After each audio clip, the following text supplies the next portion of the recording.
আমার হাতে যে দুটি ক্যামেরা দেখতে পাচ্ছেন এর একটি হলো ক্যাননের ইওএস R8 আর একটি হলো সনি A7 III। দুটি মিররলেস ফুল ফ্রেম ক্যামেরা। দুটির মধ্যে পার্থক্য হলো এটি একটি নিউ মডেল এবং কম্প্যাক্ট, ভিডিও ফিচারে খুবই এগিয়ে আছে।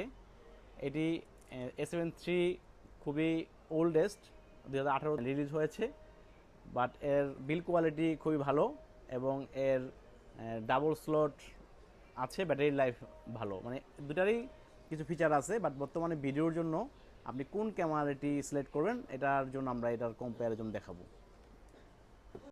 এটা ভিডিও ফিচার, এটা 4K 60 ফ্রেমে ভিডিও করা যায়, যেটা সোনি A7 III করা যায় না। এটা খুবই স্লো মোশনের জন্য খুবই ভালো। এবং এটা আরেকটা ফিচার আছে যেটা হলো আপনার খুবই লাইট ওয়েট। এটা একটা ফিচার হিসেবে দেখা হয় কারণ এটা হ্যান্ডেলিংয়ে খুবই ইজি। এবং এর অটো ফোকাস, এর মোর অটো ফোকাস পয়েন্ট আছে এটা থেকে অনেক বেশি, এবং এর অটো ফোকাস অনেক ফাস্টার। আর সবচেয়ে মজার বিষয় হলো এর প্রাইস তুলনামূলক কম সোনির তুলনায়।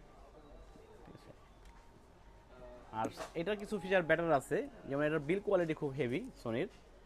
এর ডাবল কাট স্লট থাকে, যেটা তো ক্যাননের সিঙ্গেল কাট স্লট। এবং এর ব্যাটারি লাইফ তো বললাম আগেই, এর অনেক বেশি আছে। এই তিনটা ফিচার এটাতেও বেশি আছে। বাট আপনি যদি ভিডিওর জন্য কোনো ক্যামেরা এখন বর্তমানে সিলেক্ট করতে চান এই দুটার মধ্যে, অবশ্যই আপনার R8-এ যাওয়াটা বেটার হবে। আর এখন আমাদের কাছে RF সিরিজের সকল লেন্স অ্যাভেলেবেল আছে ক্যামেরা হাউসে।